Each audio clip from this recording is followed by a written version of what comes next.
Il y a des jours où je me lève au milieu de la nuit ou aux premières heures du matin, où je peux prendre le temps de regarder la ville qui déborde d'agitation et de circulation et de bruit pendant la journée, est calme à cette heure-ci. Elle est tranquille, elle est sereine, elle est paisible. Je la regardais un jour et je me suis rendu compte qu'au milieu de cette sérénité, il y a des cris qui montent jusqu'au ciel, que je ne peux pas entendre et que Dieu seul peut entendre. Il y a des cris qui s'élèvent jusqu'au ciel, même au milieu du silence et de l'extérieur paisible. Dieu seul peut entendre et voir le mal qui sévit, même aux heures calmes de la nuit. Dieu seul peut entendre le cri d'un enfant victime d'abus sexuels d'un parent ivre. Dieu seul peut entendre le cri d'un enfant victime d'abus sexuels d'un adulte. Dieu seul peut entendre le cri d'un chauffeur de taxi assassiné pour quelques dollars. Dieu seul peut entendre les cris des victimes des gangs de la rue. Dieu seul peut entendre les cris des victimes de viols commis par des amis. Dieu seul peut entendre les cris des personnes ivres dans les bars qui gâchent le visage de la ville. Et j'ai pensé que si ces cris montent d'une seule ville, il faut y ajouter tous les cris et toutes les plaintes qui montent de centaines, voire de milliers de villes dans tout le pays. Et il faut y ajouter tous les cris et les plaintes qui montent jusqu'au ciel, des centaines et des centaines de milliers de villes autour du monde, les cris et les plaintes qui montent jusqu'à Dieu. Et la justice de Dieu exige que le jugement soit exécuté contre les méchants. Que le jugement soit exécuté contre les méchancetés, c'est la justice de Dieu. En revanche, je vois sa miséricorde qui dit « Laisse-leur encore une chance, laisse-leur encore une chance, laisse-leur encore une opportunité, donne-leur encore un jour pour entendre le message de l'Évangile et se repentir et recevoir le pardon de la main de Dieu. Donne-leur encore une chance de se repentir. Mais je vous dis, avec une grande douleur dans mon cœur, que la tragédie dans les villes d'Amérique aujourd'hui, c'est qu'ils ont entendu le message de l'Évangile pour tant et tant d'années et ils l'ont rejeté. Ils ont entendu le message de l'Évangile et ils l'ont ignoré. Ils ont entendu le message de l'Évangile, mais ils l'ont déformé pour l'adapter à leur propre fin. Ils ont entendu le message de l'Évangile, mais ils ont neutralisé sa puissance. Ils ont entendu le message de l'Évangile, mais ils lui ont fait la sourde oreille. Et le jugement de Dieu va venir. Prêcher le jugement de Dieu est le message le plus offensif qui puisse être enseigné en Amérique aujourd'hui. Avertir les gens du jugement de Dieu est le message le plus haï en Amérique aujourd'hui. La vérité du jugement de Dieu est considérée par beaucoup de pratiquants et de pasteurs et de prêtres et de prédicateurs comme le message le plus négatif qui puisse être prêché. Minute, pour être tout à fait franc, pour ma part, je ne prends pas plaisir à prêcher ce message-là. Pour ma part, je ne prends pas plaisir à annoncer le jugement à venir. Mais il n'y a pas un message plus douloureux à proclamer pour un vrai chrétien qui croit à la Bible. Il n'y a pas un message plus douloureux que le jugement à venir. Nous ne le proclamons pas par vengeance, non, mais avec des larmes et des cœurs brisés.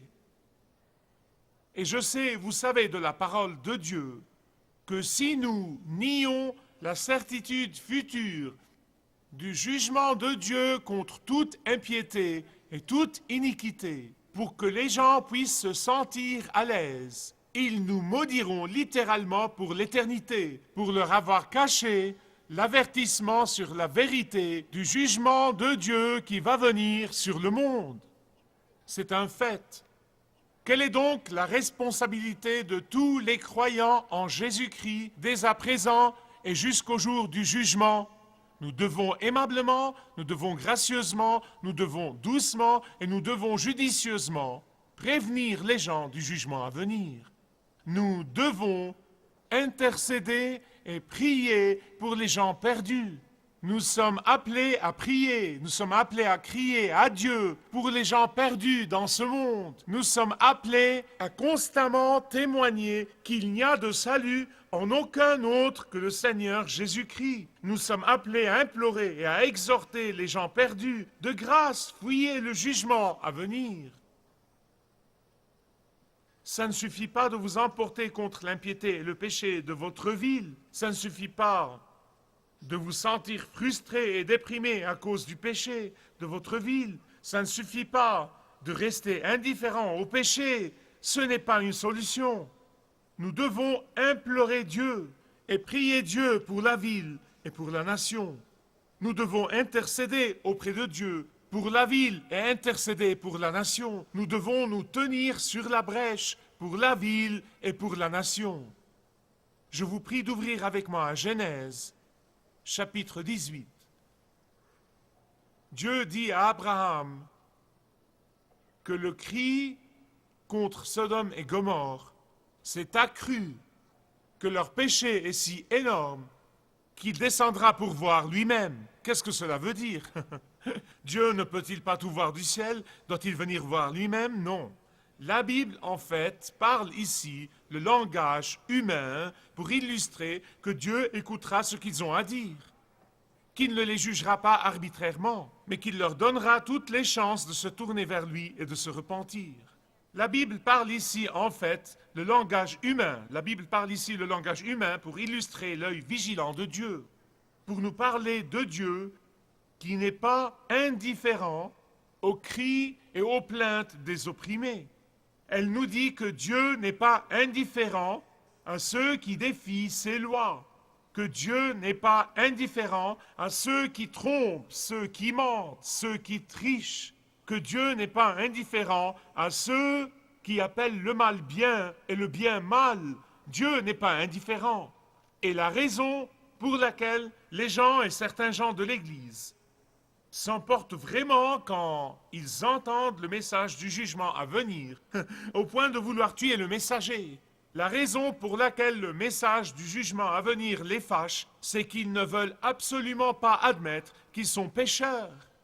Ils ne veulent pas se repentir de leurs péchés, ils ne veulent pas reconnaître leurs péchés, ils ne veulent pas se tourner vers Dieu et recevoir le pardon de leurs péchés. Ils veulent continuer à pécher, mais en même temps, leur conscience n'est pas tranquille et ils le savent. Et donc ils disent, nous ne sommes pas pécheurs. Ils disent, nous avons fait un choix dans la vie. Nous avons choisi notre style de vie. Nous avons des préférences sexuelles. Nous travaillons, c'est comme ça qu'on travaille de nos jours. Ainsi va la vie aujourd'hui. Le christianisme n'est plus une affaire de péché et de salut et de jugement et de ciel et d'enfer, mais le christianisme aujourd'hui est une affaire de croire que toutes les religions mènent au même endroit. La définition du christianisme aujourd'hui, c'est de tolérer tous les styles de vie. La nouvelle définition du christianisme aujourd'hui, c'est peu importe ce que vous faites et ce que vous croyez tant que vous faites de bonnes œuvres, contredisant complètement 4000 ans de textes de la Bible et d'auteurs de la Bible et la révélation de Dieu dans sa parole.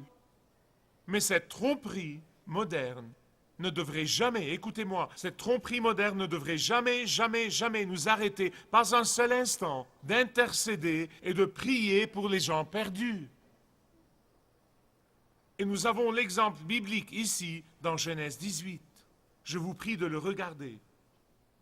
Je ne veux pas que vous manquiez un point très important dans cet incident où Dieu parle à Abraham du jugement et Abraham prie pour le peuple de Sodome. C'est quelque chose que je ne veux pas que vous manquiez, c'est vraiment très important.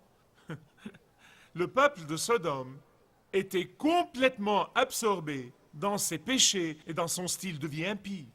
Ils étaient complètement inconscients du fait qu'Abraham était là sur la montagne, intercédant pour eux, implorant Dieu pour eux. Cette prière est une prière modèle. Elle est en fait unique en son genre dans toute la Bible. Il y a 3 choses dans cette prière que vous devez vous rappeler quand vous priez pour cette grande nation, quand vous priez pour vos voisins, quand vous priez pour vos amis, quand vous priez pour votre famille. Premièrement, c'est une prière pénitente. Deuxièmement, c'est une prière persistante. Et troisièmement, c'est une prière convaincante. C'est une prière pénitente. Qu'est-ce que je veux dire par là? Étant une prière unique en son genre dans la Bible, elle nous donne l'exemple à tous. Quelqu'un a dit que nous ne serons jamais plus conformes à l'image de Jésus ou plus agréables au Seigneur que quand nous prions pour les autres. Laissez-moi répéter. Nous ne serons jamais plus conformes à l'image de Jésus et plus agréables au Seigneur que quand nous prions pour les autres. Et pourtant, Abraham n'est pas venu à Dieu dans l'attitude de demander quoi que ce soit. Il n'a pas dit Dieu de grâce fais ceci, c'est très important que tu fasses ceci. Il n'est pas venu à Dieu dans l'attitude d'abuser de la grâce de Dieu. Il n'est pas venu à Dieu en énumérant toutes ses bonnes œuvres, toutes ses bonnes actions, et en disant Dieu, j'ai fait ceci et j'ai fait cela et j'ai fait ceci pour toi. Il est temps que tu me payes et que tu fasses quelque chose pour moi. Non, non, non, il n'a pas dit ça. En fait, dans le verset 27, il dit je ne suis que poussière et cendre. C'est une prière pénitente. Bien-aimés, écoutez-moi. Chaque fois que nous prions et que nous intercédons pour nos villes et pour notre nation, écoutez-moi. Chaque fois que nous prions, nous ne venons pas à Dieu avec une attitude de pharisaïsme. Nous ne venons pas avec une attitude d'autosatisfaction. Nous ne venons pas à Dieu avec un complexe de supériorité ou comme des gens parfaits ou sans péché. Dieu sait la vérité. Ou comme des gens qui ont des sortes de badges de mérite sur leurs manches. Non, nous venons à Dieu conscients de notre péché que Jésus nous a pardonné. Nous venons à Dieu comme des gens brisés que Jésus avait guéris. Nous venons à Dieu conscients de sa grâce qui nous a rachetés. Nous venons conscients de sa miséricorde qui nous a accordée. Nous venons à Dieu ne réclamant que les mérites du sang de Jésus-Christ répandu sur le calvaire. Nous venons prier et intercéder dans une attitude pénitente. Deuxièmement, c'était une prière persistante. Ce deuxième point nous condamne probablement à tous, y compris votre pasteur. Probablement le talon d'Achille de toutes nos prières et de notre vie de prière. C'est le manque de persistance dans la prière. Combien de fois avons-nous facilement renoncé à prier? Combien de fois avons-nous rapidement renoncé à prier? Combien de fois avons-nous renoncé à persister, à prier? Combien de fois avons-nous rapidement renoncé à persister dans la prière et avons-nous perdu courage dans la prière? Abraham a persisté dans sa prière. Il a persisté dans sa demande à Dieu. Bien que sa prière ne soit pas vraiment un modèle spirituel de prière à suivre, mais plutôt une norme culturelle. Je vais vous l'expliquer. Vous devez grandir là où j'ai grandi pour comprendre ce processus de marchandage qui a eu lieu avec Dieu. Dans cette culture-là, quand quelqu'un qui se sent très petit aborde quelqu'un de très important, il ne va pas jaser et dire « donne-moi ceci et cela ».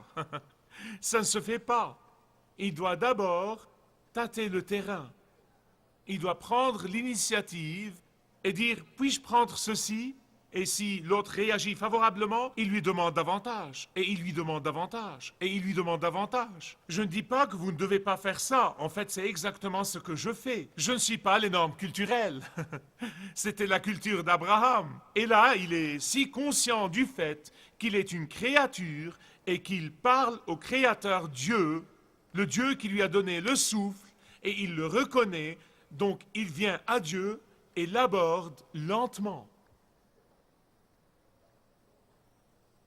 C'est comme ça que vous parlez aux gens puissants. Vous les abordez et vous demandez une chose, puis la suivante et la suivante. 6 fois, Abraham a fait sa demande au Seigneur. Et chaque fois que la grâce de Dieu lui est accordée, il s'enhardit et demande davantage, et demande davantage. À bien des égards, Dieu, dans sa grâce, encourageait Abraham à faire ça. Il l'invitait à faire ça.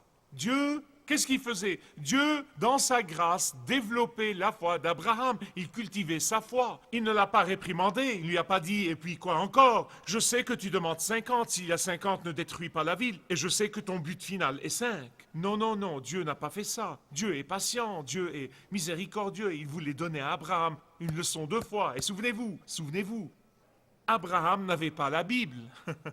Il n'avait pas 2000 ans d'histoire chrétienne. Il s'est rencontré avec Dieu et il a fait la connaissance de son Dieu. Il grandissait dans la foi. Il venait de commencer.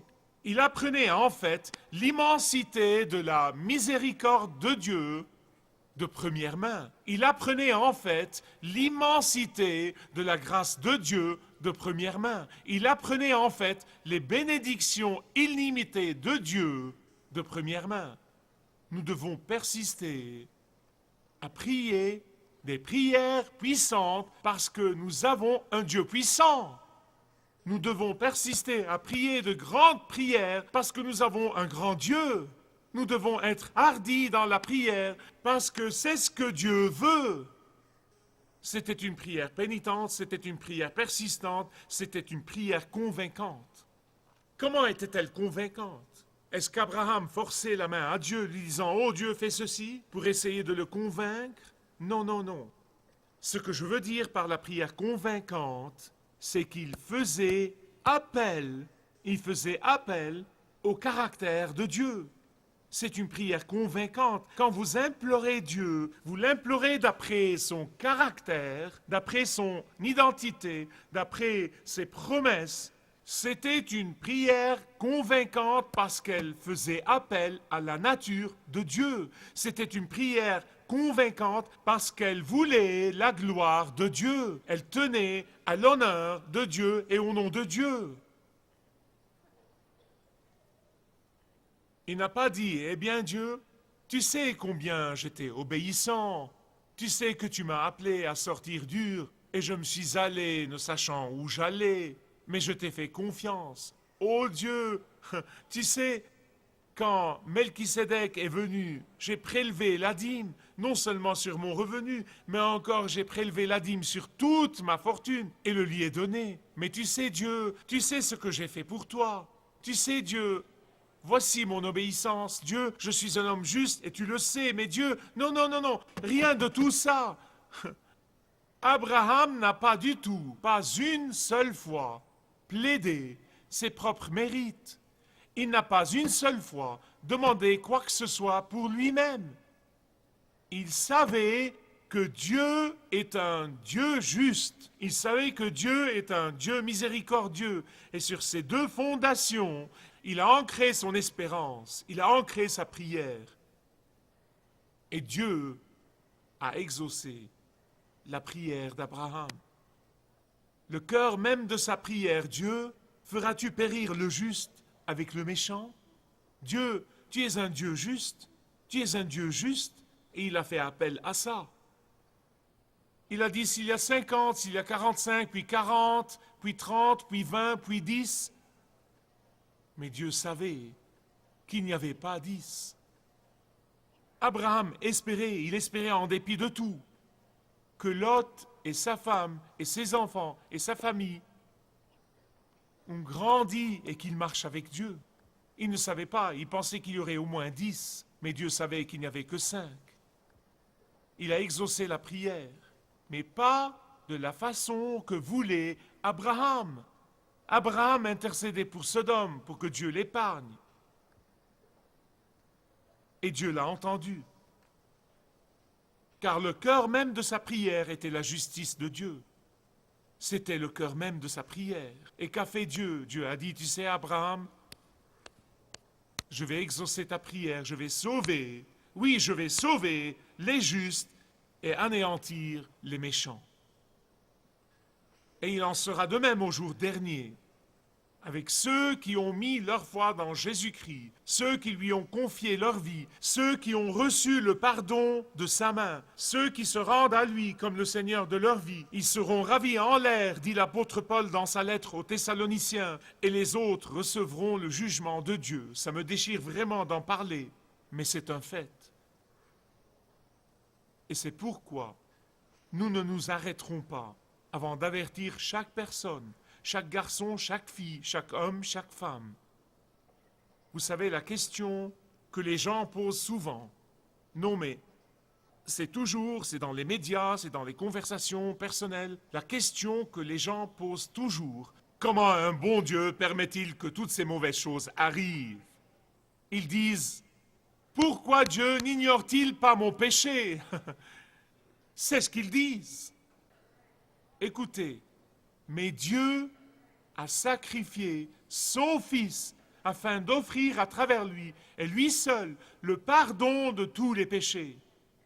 Et Dieu serait injuste s'il ne juge pas le péché. Dieu serait infidèle à sa parole s'il ne punit pas les méchants. Dieu serait en train de se moquer littéralement de son propre Fils qui est mort sur la croix s'il n'exerce pas son jugement contre ceux qui l'ont rejeté. Dieu ne serait pas juste s'il n'exerce pas le jugement éternel, comme il a dit qu'il ferait, contre ceux qui ont rejeté son plan de salut et qui ont pensé qu'ils étaient plus aptes à juger ou qu'ils pouvaient faire mieux et ont rejeté son plan pour le salut. Laissez-moi implorer tous les Abraham en ce moment. Vous devez continuer à intercéder avec une prière pénitente, une prière persistante et une prière convaincante. Priez pour ceux qui nient la puissance même de l'Évangile qu'ils prétendent croire. Nous savons de la parole de Dieu que Dieu a béni la maison de Laban à cause de Jacob, que Dieu a béni la maison de Potiphar à cause de Joseph, que Dieu a sauvé du naufrage tous les passagers qui étaient à bord du navire allant à Rome à cause de Paul. Nous le savons de la Bible, c'est très clair, c'est là. Et par conséquent, nous ne devons jamais nous arrêter. Nous ne devons pas nous décourager.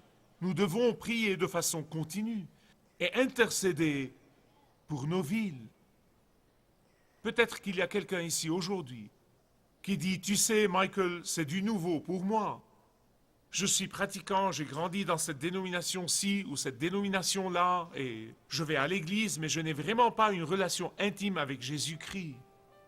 La réponse est simple. Vous pouvez dire aujourd'hui, Seigneur, j'en ai assez de la religion, j'en ai assez des dénominations, j'en ai assez de tout ce cérémonial. Jésus, je veux que tu viennes dans ma vie. Je te reçois comme mon Sauveur et je te reçois comme mon Seigneur. Viens dans ma vie. Dites-le sincèrement. Et vous pouvez être sûr, non pas parce que je le dis, mais parce que Jésus le dit. Il dit, quiconque m'ouvre la porte, j'entrerai chez lui, et je souperai avec lui, et lui avec moi. Si vous désirez connaître Dieu d'une manière personnelle, demandez le livret « Retrouvez la joie que vous avez toujours désirée » et vous pourrez découvrir l'amour de Dieu pour vous et apprendre comment expérimenter son pardon.